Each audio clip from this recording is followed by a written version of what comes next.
बढ़िया बढ़िया किया है, बस कहते जाओ बढ़िया किया, ठीक है। ये तो बढ़िया है कि नहीं है, ये तो समय बताएगा। बढ़िया, जिंदा रहे तो देख कर जाएंगे, गए तो लोग तो देखेंगे। म्याद मेरे में जब तक सांस है तब तक धरना म्याद है, उसके बाद में फिर म्याद आगे बढ़ेगी नहीं। ईश्वर ने जब तक ये म्याद ईश्वर के हाथ में, मेरे हाथ में नहीं। कितनी म्याद है कितनी नहीं वो ईश्वर ही जाने। किसने कहा, किसने क्या नहीं कहा।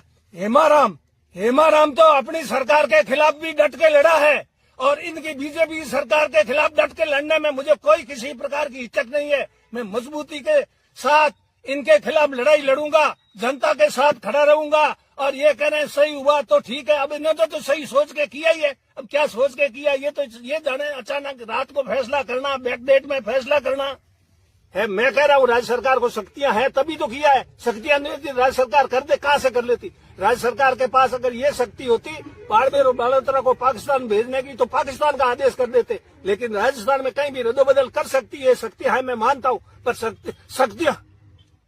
शक्तियों का उपयोग जनहित में करो, जनता के विरुद्ध मत करो, जनता के अहित हो ऐसे उपयोग मत करो।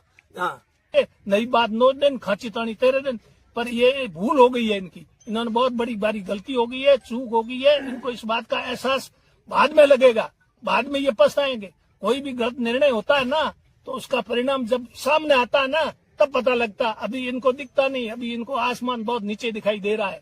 2 आदमी कह दे, 10 आदमी कह दे, 50 आदमी कह दे, उससे फैसला नहीं होता है। हाँ, यूं तो ज्यादा लोग क्या कहते, मैं भी रेवेन्यू मिनिस्टर रहा। अगर जनता की मांग होती ना, तो उस समय मेरे को कहते लोग, हेमाराम जी आप राजस्व मंत्री बने हो, कम से कम हमारे इनको बालोतरा में तो कर दो, बालोतरा जिला तो बना दो। है उस टाइम बालोतरा जिले की जरूर मांग थी। मैं रेवेन्यू मिनिस्टर था नहीं, उस टाइम बालोतरा जिले की जरूर मांग थी। मैंने कहा गुड़ा मालानी, अगर इनको ये हो कि गुड़ा मालानी को, दोरीमीना को बाड़मेर में नहीं रखना है, तो गुड़ा को जिला बना दो। उसमें दोरीमीना, गुड़ा, सिणदरी, बागोड़ा, किसने जरूरत ही नहीं पड़ी। प्रस्ताव दिया, जरूरत ही नहीं है। हमारे तो तहसील ही नहीं थी, न दोरीमीना थी, न गुड़ा थी, न उपखंड था। दोरीमीना न गुड़ा था, उपखंड बना दिए, तहसील बना दिए। लोग तो खुश थे उसमें। उनके जो तहसील स्तर के काम थे, एसडीओ स्तर के काम थे, गुड़ा स्तर के काम थे, यहाँ हो जाते थे। जिला स्तर के, एसपी स्तर के, बाड़मेर आने जाने के। दोरीमीना से डायरेक्ट रास्ता है बाड़मेर का, एकदम नेशनल हाईवे बना हुआ आलीशान। और गुड़ा मालानी से बाड़मेर को जोड़ने के लिए 3 सड़कें बनाई मैंने। गुड़ा से सनाबड़ा रोड